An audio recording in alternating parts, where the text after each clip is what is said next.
Bien, compañeros, sean bienvenidos al tema de polígonos. Con esto iniciamos.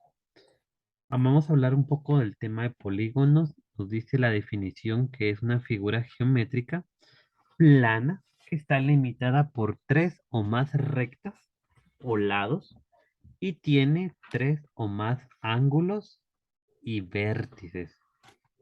De hecho, podemos decir que un triángulo es obviamente un polígono que tiene tres lados. Tiene tres ángulos. Los ángulos son la abertura que se tiene entre dos líneas y tres vértices. Los vértices son las uniones o las puntas que puede llegar a tener una figura geométrica.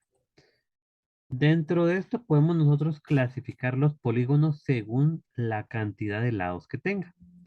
Por ejemplo, yo tengo lo que sería un triángulo. Tiene tres lados. Un cuadrilátero o también conocido como cuadrado, que tiene en este caso cuatro lados, tiene cuatro vértices y cuatro ángulos internos. Un pentágono que tiene cinco lados, tiene cinco ángulos internos y tiene cinco vértices. Tenemos los hexágonos de seis lados, heptágonos de siete, octógonos o también conocidos como octágonos. ¿Sí? Se puede decir con o con A. Octágonos, octógonos. Tenemos también lo que serían los nonágonos, también conocidos como eneágonos, decágonos, endecágonos y dodecágonos. Aquí es muy importante diferenciar entre un decágono y un dodecágono. A veces se confunde uno entre un decágono y un dodecágono, pero es importante diferenciar esos dos.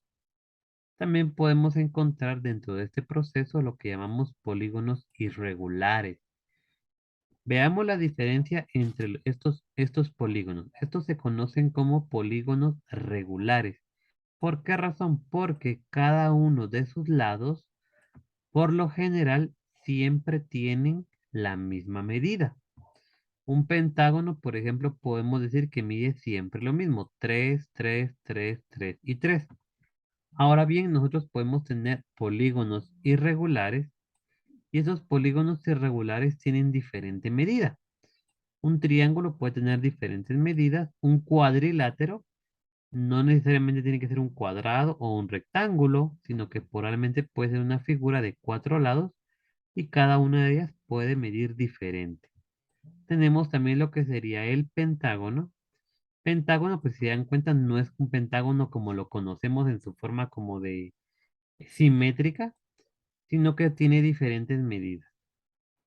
Tenemos un hexágono que también, si se dan cuenta, no tiene la forma de nacho que normalmente conocemos, sino que tiene otra forma distinta y sus lados son diferentes.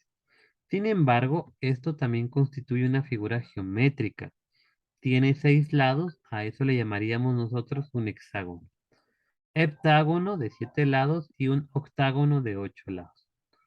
Muy bien, ahora vamos a ir viendo unos ejercicios, unos planteamientos para que también ustedes puedan ver sobre el tema de polígonos. Uno de los temas que vamos a trabajar es el número de diagonales de un polígono, es decir, cuántas líneas pueden llegar a atravesar internamente a esta figura. La fórmula para este tipo de circunstancias es la siguiente: n por n menos 3 dividido dentro de 2. Entonces nos vamos a dar cuenta de esto. Los números que siempre se van a repetir es el menos 3 y dividido 2. Esos se llaman constantes. Eso quiere decir que esos números siempre van a estar. La n significa el número de lados que tiene la figura. Si yo cuento acá, me voy a dar cuenta que tengo 8 lados. Es decir, que en vez de colocar n, voy a poner el número 8. Nos quedaría de la siguiente manera: 8 por, abro paréntesis, 8, cambio la n, 8, menos 3 se va a copiar y todo esto dividido 2. Según la jerarquía de operaciones nos dice que primero se hace lo del paréntesis, después las multiplicaciones y después de último que haríamos la división. 8 menos 3 me quedaría 5. Multiplico 8 por 5, 40. Y 40 dividido dentro de 2 me quedaría 20. ¿Qué significa esto? Quiere decir que 20 líneas, 20 diagonales pueden atravesar a esta figura. Y podemos ir contabilizando 1, 2, 3, 4, 10, 11, 12, 13, 14, 15, 16, 17, 18, 19 y tenemos ahí prácticamente 20, ¿va? 20 diagonales son las que pueden atravesarse en esta parte. Veamos otro ejemplo en relación a este mismo tema. La misma fórmula aplica si es un triángulo, si es un cuadrilátero, si es un pentágono, irregular o regular. ¿Cuántos lados tiene esta figura? Tiene 3. Cambiamos la letra N por el número 3 y quedaría 3 menos 3. 3 menos 3 me quedaría 0. 0 por 3 me quedaría obviamente 0. Y 0 dividido 2 me quedaría 0. ¿Qué significa esto? Quiere decir que no hay forma de que podamos nosotros tener una diagonales atravesadas en esta parte. Yo puedo atravesar de este punto a este punto, me doy cuenta que queda en el borde, de ese otro punto hasta el otro punto queda en borde y tenemos esta otra que queda siempre en el borde. O sea, en sí no puede atravesar ninguna línea a la figura como tal, no tiene diagonales. Muy bien, vamos ahora con esta última parte que es la suma de ángulos de un polígono. Para poder sumar, vamos a utilizar la siguiente fórmula. 180 por n dividido 2.